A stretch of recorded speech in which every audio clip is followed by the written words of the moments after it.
ಹತ್ರ ಒಂದು ವಿಷಯ ಹೇಳಬೇಕಿತ್ತು. ಏನು ಹೇಳಮ್ಮ?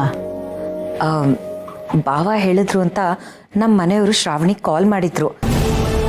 ಅದೇಮ್ಮ, ಆಸ್ತಿ ರಿಜಿಸ್ಟ್ರೇಷನ್ ಆಗಬೇಕಿತ್ತಲ್ವಾ, ಶ್ರಾವಣಿನ ಮತ್ತು ಸುಬ್ಬುನ ಮನೆಗೆ ಕರೆಯೋದಕ್ಕೆ. ಸುರೇಂದ್ರ ಶ್ರಾವಣಿಗೆ ಫೋನ್ ಮಾಡಿದ್ನ? ಶ್ರಾವಣಿ ಏನಂದ್ಲಂತೆ? ಶ್ರಾವಣಿ ಬರಲ್ಲ ಅಂತ ಹೇಳಿದ್ಲಂತೆ. ಅಪ್ಪ ಯಾಕೆ ನಿಮ್ಮ ಹತ್ರ ಕಾಲ್ ಮಾಡಕ್ಕೆ ಹೇಳಿದ್ದಾರೆ, ನಾನು ಅವ್ರ ಹತ್ರನೇ ಮಾತಾಡ್ತೀನಿ, ನೀವು ಅವ್ರ ಕೈಲೇ ಕಾಲ್ ಮಾಡಿಸಿ ಅಂತ ಹೇಳಿದ್ಲಂತೆ. ಅಲ್ಲ, ನಾನು ಶ್ರಾವಣಿಗೆ ಫೋನ್ ಮಾಡೋ ಜವಾಬ್ದಾರಿನ ವೀರು ಕೊಟ್ಟಿದ್ದೆ. ಅವನು ಯಾಕೆ ಅದನ್ನು ಸುರೇಂದ್ರನ್ ಕೊಡಬೇಕಿತ್ತು? ವೀರು ತಾನಾಗೆ ಶ್ರಾವಣಿ ಹತ್ರ ಮಾತಾಡೋದಿಲ್ಲ. ಅದಕ್ಕೆ ತಾನೇ ನಾನು ವೀರುಗೆ ಶ್ರಾವಣಿಗೆ ಫೋನ್ ಮಾಡು ಅಂತ ಹೇಳಿದ್ದು. ಹೌದಮ್ಮ, ಶ್ರಾವಣಿ ಸರಿಯಾಗೇ ಹೇಳಿದಾಳೆ. ನನ್ನ ಮೊಮ್ಮಗಳ ಬಗ್ಗೆ ನನಗೆ ಚೆನ್ನಾಗಿ ಗೊತ್ತು. ಅವಳು ತುಂಬ ಹಠವಾದಿ.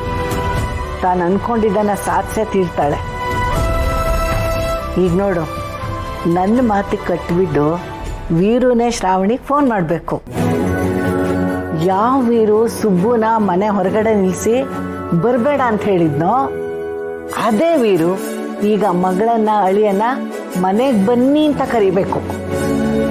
ಆ ದಿನಕ್ಕೋಸ್ಕರನೇ ಕಾಯ್ತಾ ಇದ್ದೀನಮ್ಮ. ಆಗುತ್ತೆ ಆಗುತ್ತೆ, ನೋಡ್ತಾ ಇರು. ಮಗಳು ಅಳಿಯನ್ನ ವೀರುನೇ ಒಳಗೆ ಬರ್ಮಾಡ್ಕೋತಾನೆ.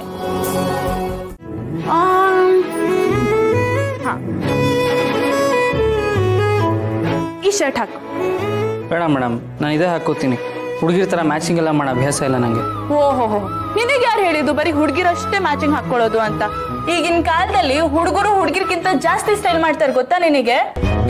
ಹುಡುಗರು ಹುಡುಗಿರ್ಕಿಂತ ಜಾಸ್ತಿ ಟೈಮ್ ತಗೋತಾರೆ ರೆಡಿ ಆಗೋದಕ್ಕೆ. ಯಾವ ಕಾಲದಲ್ಲಿ ಇದೆಯಾ ಸುಬ್ಬು ಇನ್ನು ನೀನು? ಸುಮ್ಮನೆ ಈ ಶರ್ಟ್ ತೆಗಿ, ನಾನು ಕೊಡೋ ಶರ್ಟ್ ಹಾಕು. ಮೇಡಮ್ ಮುಟ್ಬೇಡಿ ನನ್ನ. ಹೆಲೋ ಯಜಮಾನ್ರೆ, ನಾನು ನಿಮ್ನ ಮುಟ್ತಾ ಇಲ್ಲ, ನಿಮ್ ಶರ್ಟ್ ಬಟನ್ ತೆಗಿತಾ ಇದ್ದೆ ಅಷ್ಟೇ. ಈಗ ನೀನೇ ಈ ಶರ್ಟ್ ತೆಗೆದು ಈ ಶರ್ಟ್ ಹಾಕೋತೀಯೋ ಅಥವಾ ನಾನೇ ಚೇಂಜ್ ಮಾಡ್ತೀನಿ? ಮೇಡಮ್, ನಾನು ಮುಂಚೆ ಹಿಂಗಿದ್ನೋ ಹಂಗಿರೋದಕ್ಕೆ ಬಿಟ್ಬಿಡಿ ಪ್ಲೀಸ್. ನನಗೆ ಯಾವ್ದು ಕಂಫರ್ಟಬಲ್ ಅನ್ಸುತ್ತೋ ಅದನ್ನೇ ಹಾಕೊಳ್ಳೋದು ನಾನು. ನೀನ್ ಮುಂಚೆ ಹೇಗಿದ್ದೆ ಅನ್ನೋದೆಲ್ಲ ಮುಖ್ಯ, ನೀನ್ ಶ್ರಾವಣಿ ಬಂದ ಮೇಲೆ ಹೇಗ್ ಬದಲಾದೆ ಅನ್ನೋದು ಮುಖ್ಯ. ಈಗ ನೀನ್ ಈ ಶರ್ಟ್ ತೆಗ್ದು ಇದನ್ನ ಹಾಕೋತೀಯೋ ಅಥವಾ ಅಜ್ಜಿಗೆ ಕಾಲ್ ಮಾಡ್ಲು? ಕೊಡಿ ಹಾಕು.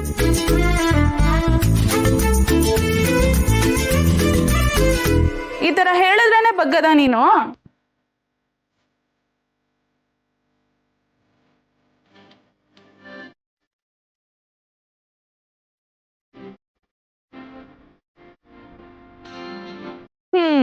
ಈ ಚೆನ್ನಾಗಿ ಕಾಣ್ತಿದೆ ನೋಡು.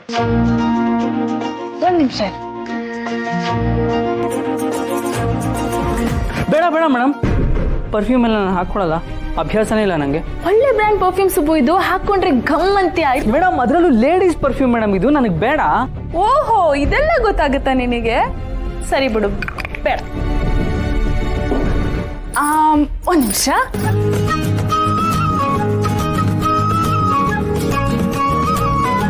ನಾನೇ ನಿನ್ ತಲೆ ಬಾಚ್ತೀನಿ. ಮೇಡಮ್, ನನಗೆ ಟೈಮ್ ಆಗಿದೆ, ಯಾಕೆ ಇಷ್ಟು ತೊಂದರೆ ಕೊಡ್ತಾ ಇದ್ದೀರಾ? ತೊಂದರೆ? ನಾನು ನಿನಗೆ ತೊಂದರೆ ಕೊಡ್ತಾ ಇದ್ದೀನಾ?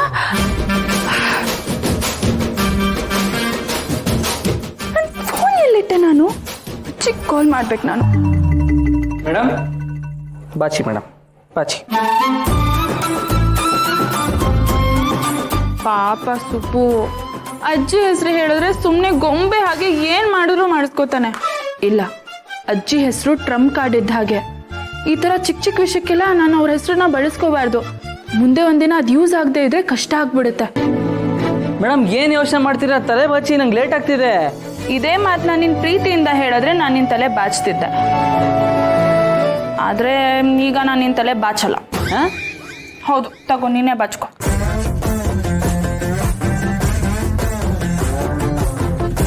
ನನಗೆ ನಿನ್ನನ್ನು ಕೇರ್ ಮಾಡೋದು ಅಂದ್ರೆ ತುಂಬಾ ಇಷ್ಟ, ಅದಕ್ಕೆ ಇಷ್ಟು ಕೇಳ್ಕೊತೀನಿ.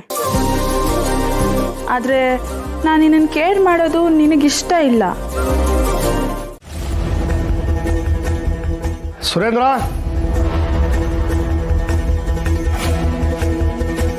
ಅಣ್ಣ ಫೋನ್ ಮಾಡಿದ್ದೆ ಅವಳಿಗೆ, ಬರ್ತಾಳಂತ?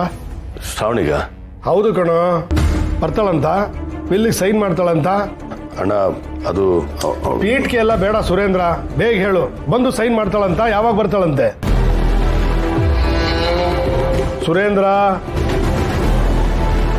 ಫೋನ್ ಮಾಡಿದ್ದೆ ಅಣ್ಣ. ಅವಳ ಹತ್ರ ಮಾತಾಡಿದೆ, ವಿಲ್ಗೆ ಬಂದು ಸೈನ್ ಮಾಡು ಅಂತನೂ ಅಂದೆ. ಅದಕ್ಕೆ ಅವಳೇನಂದ್ಲು ಅಂತ ಕೇಳಿದೆ. ಅವಳನ್ನ ಫೋನ್ ಮಾಡಿ ನೀನೇ ಕರಿಬೇಕಂತೆ. ನಾನು ಕಾಲ್ ಮಾಡಿದ್ದಕ್ಕೆ ಬರಲ್ಲ ಅಂತ. ಅಹಂಕಾರ ಅವಳಿಗೆ. ಮಾಡಬಾರ್ದು ತಪ್ಪು ಮಾಡಿಬಿಟ್ಟು ಊರಿನವ್ರ ಮುಂದೆ ನನಗೆ ಅವಮಾನ ಮಾಡಿ ಮುಖಕ್ಕೆ ಮಸಿ ಬೆಳೆದು ಹೋಗಿದ್ದಾಳೆ. ಈಗ ನಾನು ಅವಳಿಗೆ ಫೋನ್ ಮಾಡ್ಬೇಕಂತ? ಬೇಡ ಬೇಡ, ಬಿಲ್ಲು ಬೇಡ, ಮಣ್ಣು ಬೇಡ. ಈ ವರ್ಗಾವಣೆ ಕೆಲಸನ ನೀನೇ ಮುಂದೆ ನಿಂತು ಮಾಡಿಸ್ಕೊಡ್ಬೇಕು. ಶ್ರಾವಣಿ ಮತ್ತೆ ಅವಳ ಗಂಡನ ಕರೆಸಿ ಏನೇನು ಆಗಬೇಕೋ ಅದನ್ನೆಲ್ಲ ನಡೆಸ್ಕೊಡ್ಬೇಕು. ಏನೋ ಅತ್ತೆಯವ್ರು ಹೇಳಿದ್ರು ಅಂತ ಅವಳನ್ನ ಮನೆಗೆ ಬರಕ್ಕೆ ಹೇಳಿದೆ. ನನ್ನ ಅಸಹಾಯಕತೆನ ಬಳಸ್ಕೋತಾ ಇದ್ದಲ್ಲ ಅವಳು.